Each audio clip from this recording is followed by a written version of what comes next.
Sa ngalan ng Ama, ng Anak, at ng Espiritu Santo. Pagpalain ng Diyos na humirang sa atin na maging banal na templo ng ating bautismo, ang kanyang biyaya at kapayapaan ay sumainyong lahat. Mga minamahal kong kapatid, pag-ibayuhin natin ang ating kalamang kapag tayo'y nagkakasala. Nilalapastangan natin ang pananatili ng Diyos sa ating sarili at sa ating kapwa.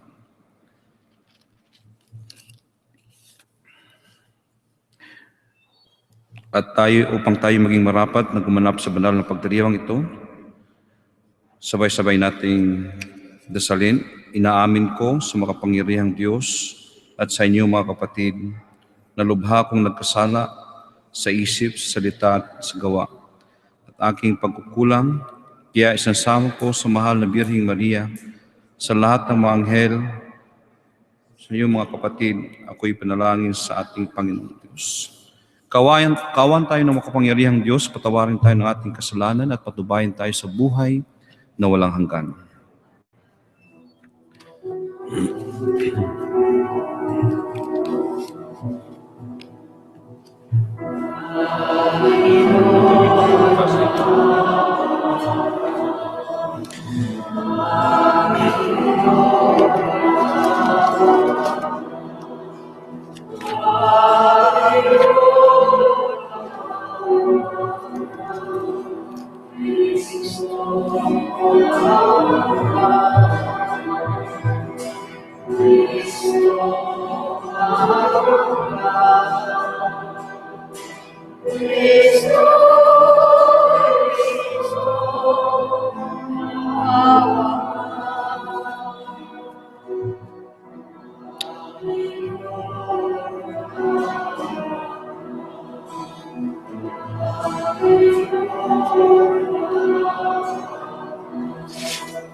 Manalangin tayo.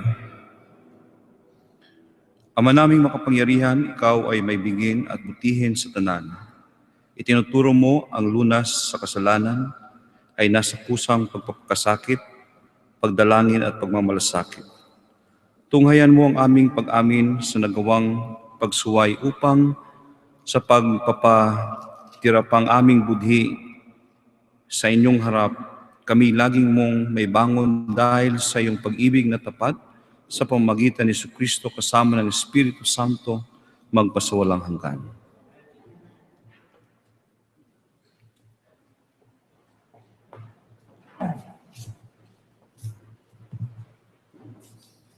Pagbasa mula sa aklat ng Eksodo. Noong mga araw na iyon, talagang uhaw na ang mga Israelita. Kaya sinumbatan nila si Moises, "Inialis mo ba kami sa Ehipto para patayin sa uhaw pati mga anak namin at mga hayop?" Kaya taimtim na nanalangin si Moises sa Panginoon, "Ano ang gagawin ko sa mga taong ito? Ibig na nila akong batuhin." Sumagot ang Panginoon, "Magsama ka ng ilang pinuno ng sambahayan ng Israel at mauna kayo sa mga Israelita. Dalhin mo ang inyong tungkod na inihampas mo sa ilog at lumakad na kayo. Hintayin ko kayo sa ibabaw ng malaking bato ng Huri. Hampasin mo ito at bubukal ang tubig na maiinom ng mga tao. Gayon nga ang ginawa ni Moises, at ito ay nasaksihan ng mga kasama niyang leader ng Israel. Ang lugar na yaon ay pinangangalanan nilang Masa at Meriba dahil sa dooy nagtalo-talo ang mga Israelita at sinubok nila ang Panginoon.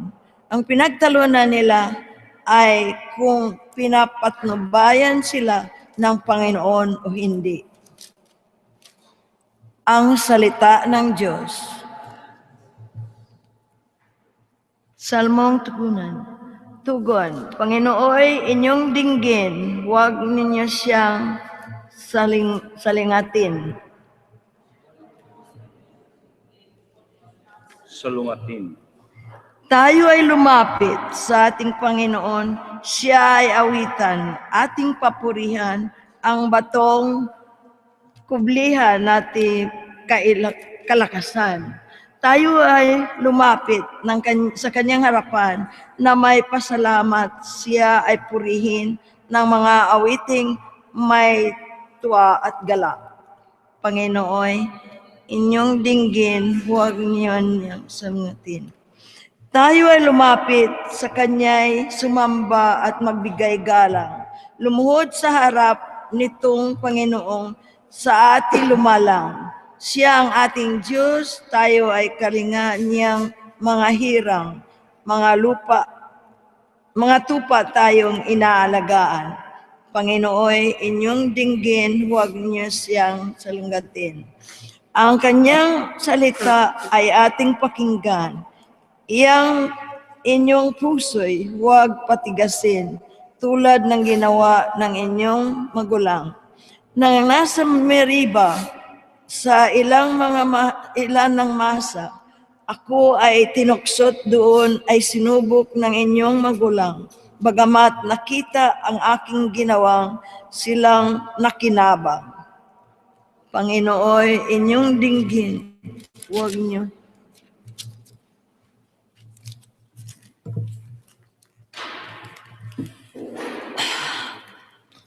Ikalawang pagbasa. Pagbasa mula sa sulat ni Apostol San Pablo sa mga taga-Roma. Mga kapatid, yamang mapawalang salas na tayo dahil sa pananalig ng ating Panginoong Jesucristo. Sa pamamagitan niya'y mayroon na tayong kapanatagan sa harapan ng Diyos. Sa pamamagitan ng niyang tinamasa natin ang kagandahang loob sa Diyos. At lubos tayong nagagalak sa ating pag-asa na makakasama sa kanyang kaluwalhatian.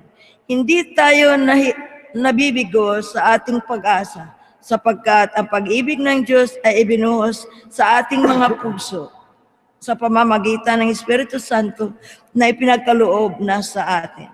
Sapagkat noong tayo'y mahihina pa, namatay si Kristo sa takdang panahon para sa mga makasalanan. Mahirap mangyaring ialay ni numan ang kanyang buhay alang-alang sa isang taong matuwid. Bagamat maaring may mangahas na gumawa nitong alang-alang sa isang mabuting tao. Ngunit ipinadama ng Diyos ang kanyang pag-ibig sa atin nang namatay si Kristo para sa atin noong tayo'y makasalanan pa. Ang salita ng Panginoon.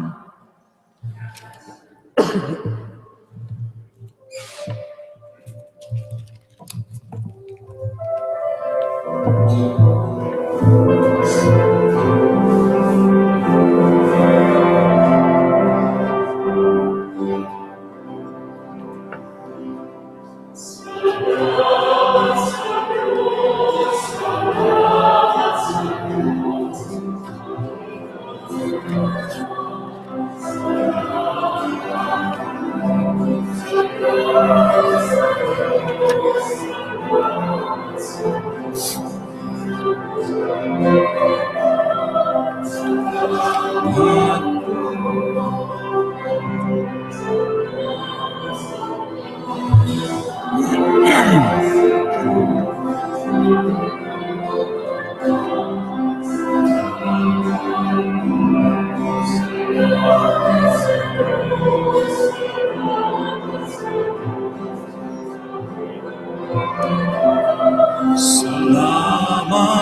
po. Sumainyo ang Panginoon. Ang mabuting balita ng Panginoon ayon kay San Juan. Por siya, Panginoon. Malapit na ang Pasko ng mga Hudyo kaya pumunta si Jesus sa Jerusalem. Nakita niya sa templo ang mga nagbibili ng baka, mga tupa at mga kalapati at mga namamalit ng salapi. Gumawa siya ng isang panghagupit na lubid at ipinagtabuyang palabas ang mga mangangalakal pati na ng mga baka at tupa. Isinabog niya ang salapi ng mga namamalit na at pinagtataob ang kanilang mga hapag. Sinabi niya sa mga nagbibili ng kalapati, alisin ninyo rito ang mga iyan. Huwag ninyong gawing palengke ang bahay ng aking ama. Naalala ng kanyang mga alagad ang sinabi sa kasulatan, ang aking malasakit sa iyong bahay ay parang apoy na nag-aalab sa puso. Dahil dito'y tinanong siya ng mga Hudyo, ano ang tanda na may bibigay mo upang patunayang may karapatan kang gawing ito? Tumugon si Jesus, gibain ninyo ang templong ito at muli kong itatayo sa loob ng 3 araw. Sinabi ng mga Hudyo, 46 na taon na ginawa ang templong ito at itatayo mo lamang sa loob ng 3 araw? Ngunit ang templong tinutukoy ni Jesus ay ang kanyang katawan. Kaya't nang siya ay muling mabuhay, naalala ng kanyang mga alagad na sinabi niya ito at naniwala sila sa kasulatan at mga sinabi ni Jesus. Nang pista ng Pasko, nasa Jerusalem si Jesus, marami ang sumasampalataya sa kanya nang makita nila ang kababalaghang ginawa niya. Subalit hindi nagtiwala sa kanila si Jesus sapagkat kilala niya silang lahat. Hindi na kailangan may magsalita pa sa kanya tungkol sa kanino man sapagkat talastas niya ang kalooban ng lahat ng tao. Ang mabuting balita ng Panginoon. Magsipo po lahat. Magandang hapon po sa inyong lahat. Magandang good afternoon. It's nice to be back. Kahit groggy pa.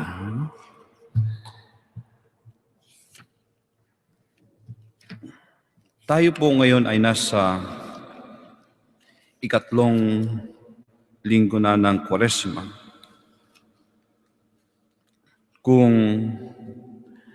While I was preparing this simple reflection, ewan ko kung nabasa niyo yung reflection ni Father Mike, ano? Ang ganda nung reflection niya. Actually, yung story lang ang gusto kong gamitin, ano? Because this is actually a very common experience para sa atin na minsan binibigyan natin ng diin ang mga external rituals sa mga okasyon at minsan nalalimutan natin na ang mas malalim pang importansya ng pinagdidiriwang natin. Ano? Gaya nung sinabi yung story na ginamit ni Father Mike, ano? Na nandun daw sila sa seminary para sa hindi pa nakabasa. When he was still in the seminary, every Sunday, meron silang apostolate, jail apostolate. You know? Actually, this is a common apostolate in the seminary. Naalala ko rin nung sinarista pa ako. No? We have once a week visitation to the city jail. Nung umuwi na daw sila, isang gabi, pauwi na pabalik sa seminaryo. No? there was a man pumunta sa kanila na nagsabi na, hold up to. No? Give me your money. And then, yung kasama niyang sinurista na recognize that the one who is doing that hold up was a former inmate. No? Kaya, imbis na matakot yung seminarista, pinagalitan niya yung nag-hold up. No? Pinagalitan, up to the point that yung nag-hold up nagsabi, sorry brother, dahil kailangan ko lang talaga ng pera. Kaya ang ginawa ni brother, okay, bibigyan kita ng pera ito. Bumili ka ng sigarilyo, pambili mo ng sigarilyo. Sabi naman itong tao, sorry brother, Lent ngayon, hindi ako nagsisigarilyo. No? Mas kaya pa niyang mag-hold up kaysa sa pero hindi niya kayang gawin ang mga spiritual rituals. Ito ang sinasabi siguro ng ating Panginoon na in the prophet, one of the isang parte ng sulat ni Propeta Isaiah, sinasabi dito, these people honors me with their lips, but their hearts are far away from me. Minsan, I think this is a common reality kahit sa ating mga Pilipino. No? Sometimes we are even famously called the only Christian country in Far East. No? We are the only Christian country. Pero kung titingnan natin, we are just Christian by name, pero hindi makikita sa buhay. Kasi kung titingnan mo ang mga, doon sa Pilipinas, in my province, doon sa Northern Samar, sa Katarman, meron kaming, there's this government program, itong 4Ps, na binibigyan subsidy yung mga pamilya na under yung below average sa kita, income. Maraming mga tao, and one of the requirements to avail this 4Ps subsidy from the government is to present yung baptismal certificate. So doon sa parokya kung saan ako dati,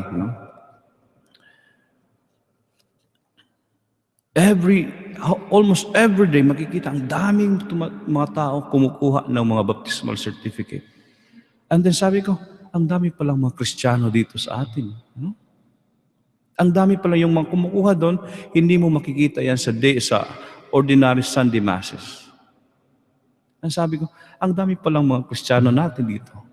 At kung tutingnan natin ang mga libro sa mga simbahan, ang daming mga libro ng mga bininyagan. But try to observe every Sunday. Hindi nga siguro 10% ang pumupunta sa simbahan. So, kung titingnan natin ang lalo ng mga parents, they are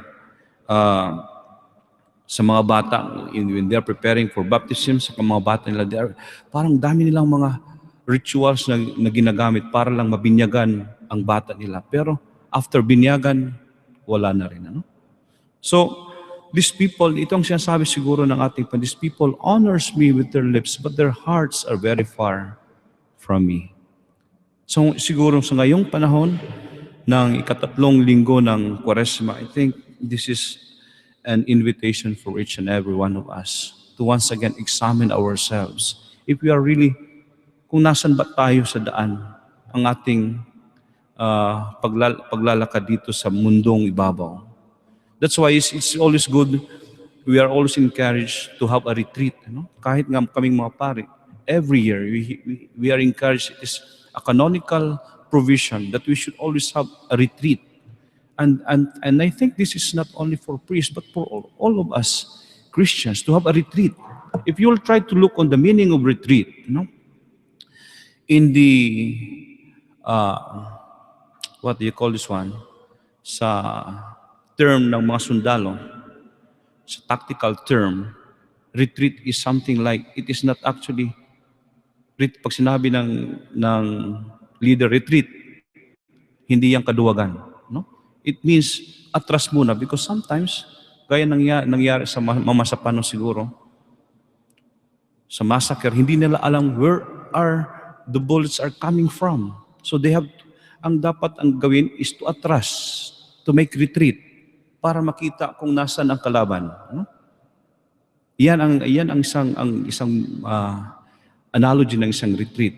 Sa tactical terms, it is not actually cowardice, but it is pagtingin kung nasaan ang kalaban natin. Gaya sa buhay natin dito sa mundo, I think it is always good to have a retreat. Atras muna tayo. Nasaan na ba tayo? Saan ba tayo patutungo? Sabi ba ng isang Chinese proverb, it is actually, retreat is one step backward so that you can go a step more forwards. No? Parang kung tatawid tayo, para makatawid tayo sa ilog na walang tulay, kailangan nating umatras para magkaroon tayo ng force makatawid. So itong siguro mga kapatid, so ngayon this is another moment. Itong 40 days na panahon ng Kwaresma is a moment of retreat. It's a moment of encounter, special encounter with God, para sa ating patuloy na paglalakad dito sa buhay natin, sa mundong ibabaw, we can see where we are going to. And it is always good na alam natin kung saan tayo patutungo. Kaya sa panahong ng Kwaresma, sa panahong ito, hindi lang sana tayo maging busy sa mga external rituals, sa mga marami nating mga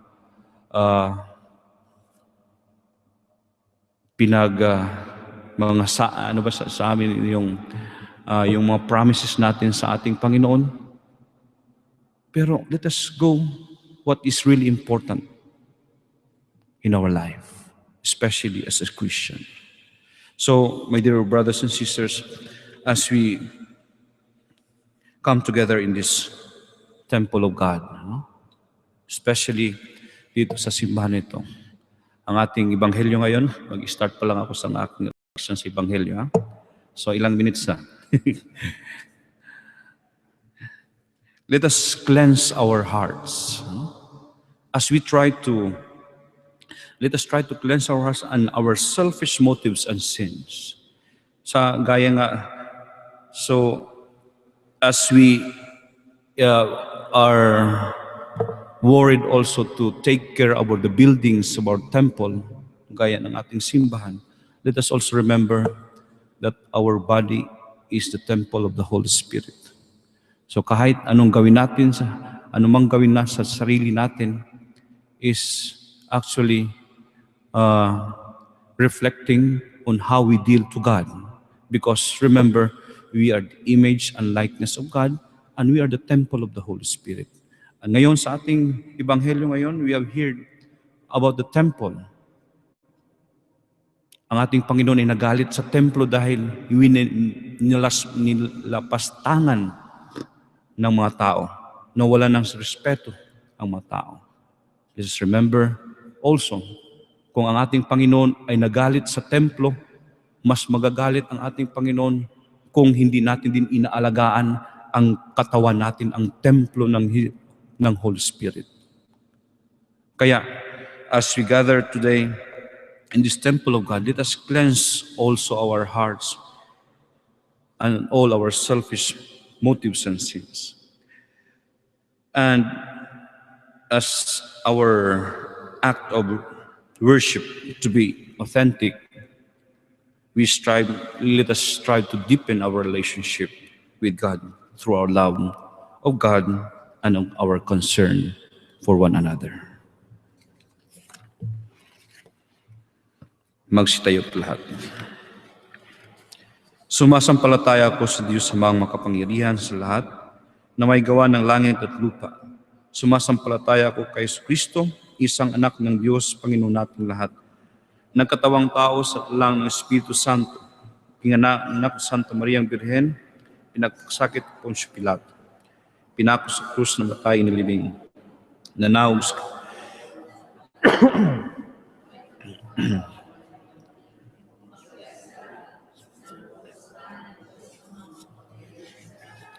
Doon nagmumulang paparit. Sumasampalataya naman ako sa Espiritu Santo, sa banal ng simbahang katolika, sa kasamahan ng mga banal, sa kapatawaran ng mga kasalanan, sa pagkabuhay na muli ng matay na tao sa buhay na walang hanggan. Amen. Ngayong tayo nagtitipon sa bahay ng Diyos para ipagdiriwang ang pinakabanal na pagsamba, idulog natin ang ating mga kahilingan para sa mga pangailangan at hangarin ng sangkatauhan at manalangin tayo. Panginoon, dinggin mo ang aming panalangin. Panginoon, dinggin mo ang aming panalangin. Nawa ang bayan ng Diyos sa buong daigdig ay tuwinang maghain ng sakripisyong Eukaristiya ng may malinis na kalooban. Manalangin tayo. Panginoon, dinggin mo ang aming panalangin. Naway tangis at sa buhay ng sangkatauhan ang mga pagpapahalagang iniingatan sa 10 utos alang-alang sa ganap ng pagmamahal ng Diyos at sa kapwa. Manalangin tayo. Panginoon, dinggin mo ang aming panalangin. Nawa patnubayan ang mga mambabatas ng kasalanan sa utos ng Diyos, ang pagtatakda ng mga batas na bawat lipunang pambayan. Manalangin tayo. Panginoon, dinggin mo ang aming panalangin. Nawa lahat ng tao igalang sa kanilang mga pangungunahing karapatan at kailanmay huwag makaranas ng pagpahinga at ipagpahama. Manalangin tayo. Panginoon, dinggin mo ang aming panalangin. Nawa pahalagahan natin ang kabanalan ng ating sariling pagkatao at ng ating kapwa.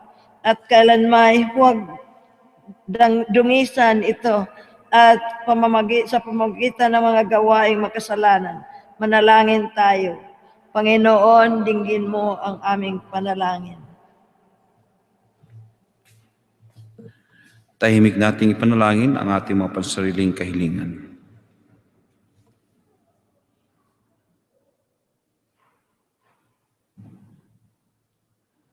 Manalangin tayo. Panginoon, dinggin mo ang aming panalangin. Panginoon ng lahat ng kabanalan, nais mong manahan sa aming mga puso ang animoy sa pagkadakilang templo. Pag-ibayuhin mo sa amin ang kamalayan sa iyong banal na presensya, iligtas kami sa lahat naming pagkakasala at muli kaming italaga sa iyong paglilingkod magpakailanman. Amen.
Pagalaman sa'yo, kaluwalhati.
Bless you,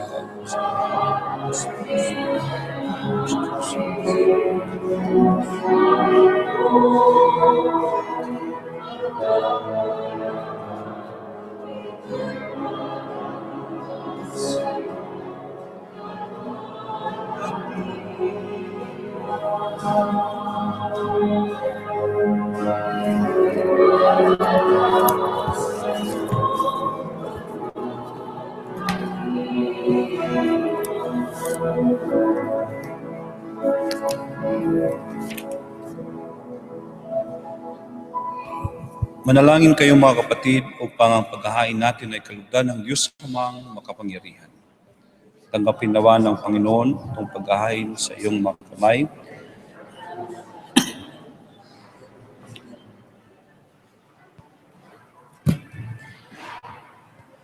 Ama naming lumikha, kalugdan mo ang aming paghahain upang ang mga kasalanang naming inihingi ng kapatawaran sa iyo ay matutuhan din naming ipatawad sa kapwa-tao sa pamagitan ni Kristo kasama ng Espiritu Santo magpasawalang hanggan.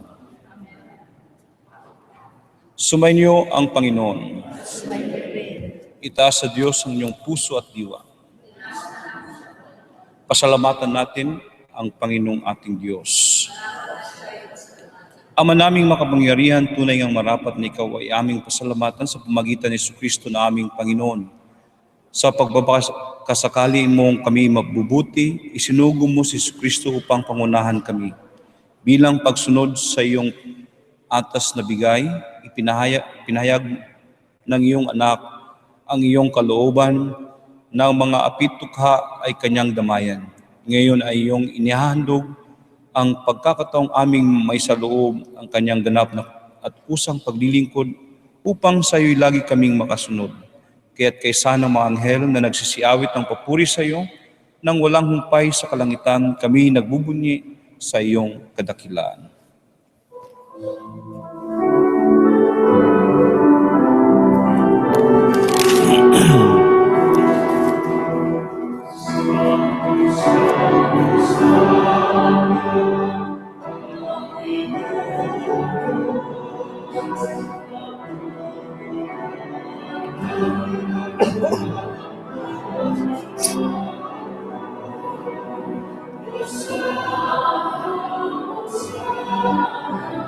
Usana sa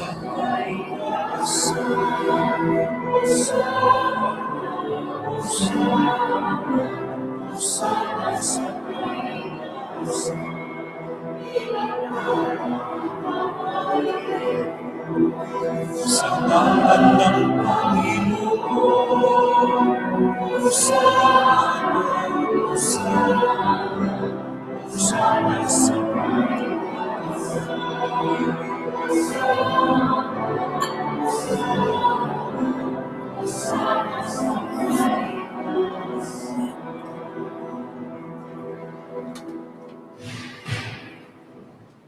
Ama naming banal, ikaw ang bukal ng tanang kabanalan, kaya sa pamagitan ng iyong Espiritu, gawing mong banal ang kaloob na ito upang para sa aming maging katawan at dugo ng aming Panginoong Kristo. Bago niya pinagtis ang kusang loob na maging handog, hinawakan niyang tinapay, pinasalamatan kaniya, pinaghati-hati niya iyon, inabot sa kanyang mga alagad at sinabi, "Tanggapin ninyong lahat ito at kanin, ito ang aking katawan na ihahandog para sa inyo."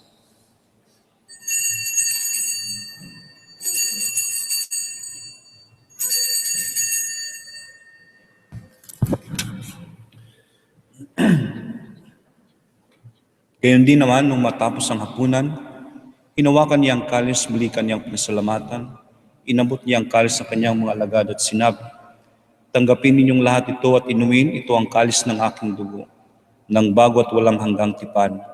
Ang aking dugo na ibuhos para sa inyo at para sa lahat, sa ikapagpapatawad ng kasalanan, gawin ninyong lahat ito sa pag-alala sa akin."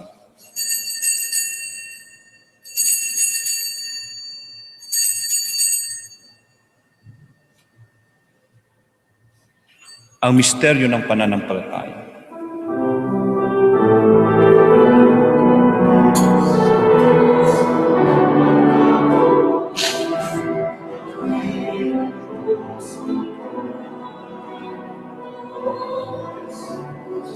Ang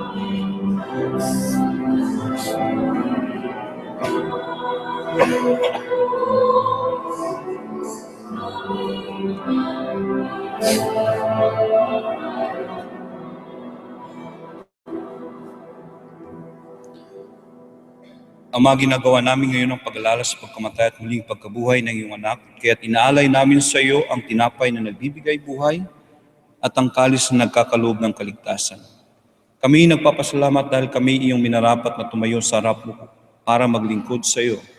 Isinasamo namin kaming magsasalo-salo sa katawan at dugo ni Kristo ay mabuklod sa pagkakaisa sa pamamagitan ng Espiritu Santo. Amalingapin mo ang iyong simbahang laganap sa buong daigdig. Puspusin mo kami sa pag-ibig kaysa ni Francisco na aming Papa, ni Timoteo na aming Obispo, at ng Tanang Kaparian. Alalahanin mo rin ang mga kapatid naming nahimlay ng may pag-asang muling sila'y mabubuhay. Gayon din ang lahat ng mga pumanaw. Kawaan mo sila at patuloyin sa iyong kaliwanagan. Kawaan mo at paging dapatin kaming lahat na makasalo sa iyong buhay na walang wakas, kaisa ng mahal na Birheng Maria, Ina ng Diyos, ni San Jose, kanyang esposo, kaisa ng mga apostol at ng lahat ng mga banal na namuhay dito sa daigdig ng kalugod-lugod sa iyo. May pagdiwang nawa namin ang pagpupuri sa ikararangal mo sa pamamagitan ng iyong anak na aming Panginoong Yesu Kristo. Sa pamamagitan ni Kristo, kasama niya at sa kanya ang lahat ng parangal at papuri sa iyo, Diyos, amang makapangyarihan, kasama ng Espiritu Santo magpasawalang hanggan.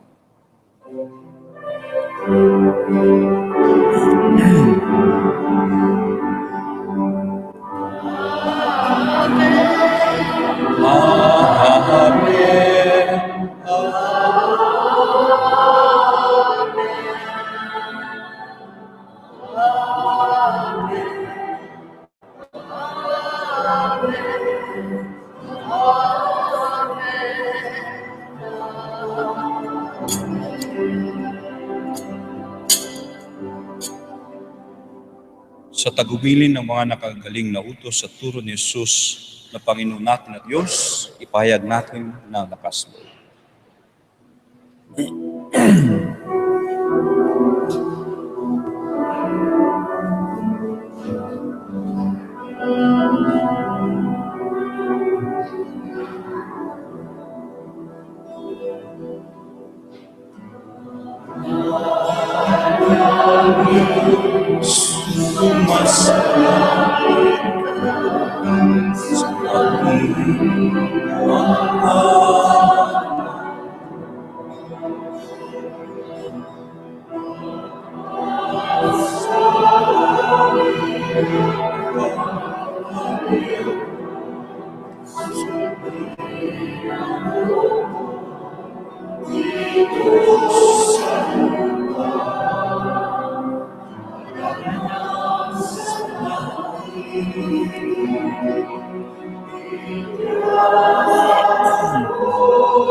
Inihiling namin kami adya sa lahat ng masama, pagkaluban ng kapayapaan araw-araw, iligtas sa kasalanan at ilayo sa lahat ng kapamakan, samantalang aming pinananabikan ang dakilang araw ng pagpapahayag ng tagapagligtas naming si Yesu Kristo. The kingdom and the power and the glory are yours now.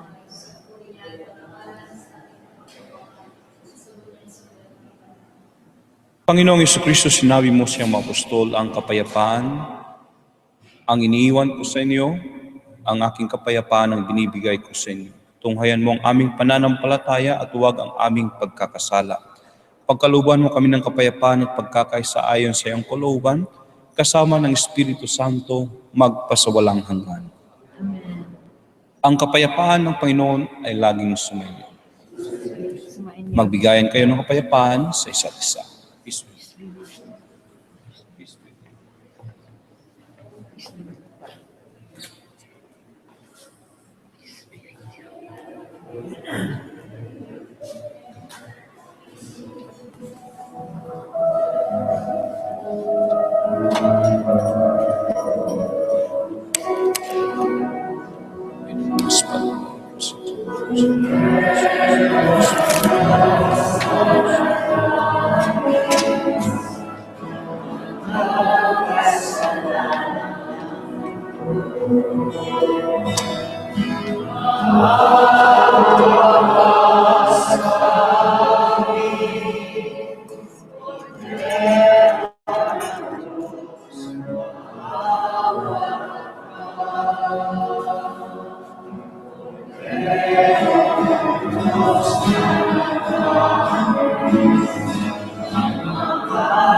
Kasalanan sa mundo,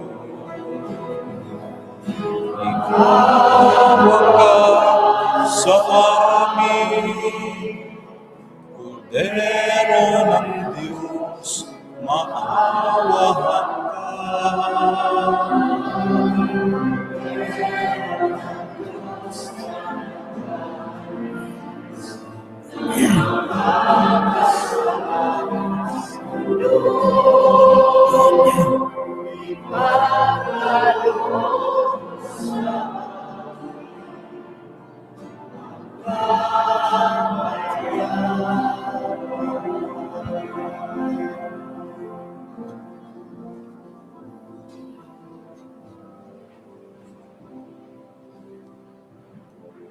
Ito ang kordero ng Diyos na nag-aalis ng kasalanan ng sanlibutan, mapalad ang mga inanyayahan sa kanyang piging. Panginoon, Lord, that you should enter under my roof. When you say the word, my soul shall be.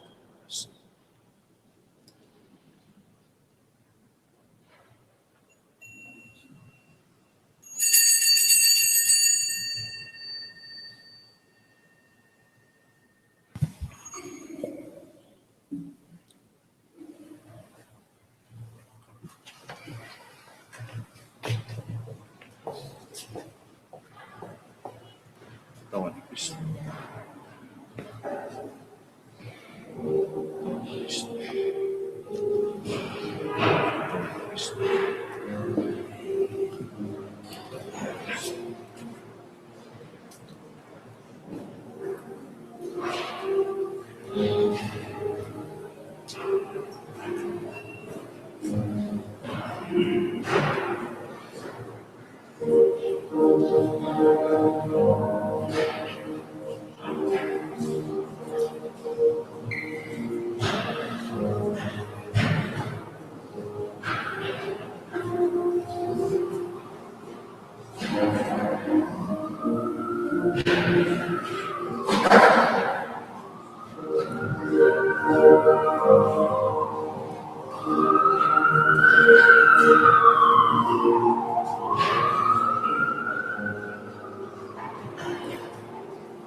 Manalangin tayo.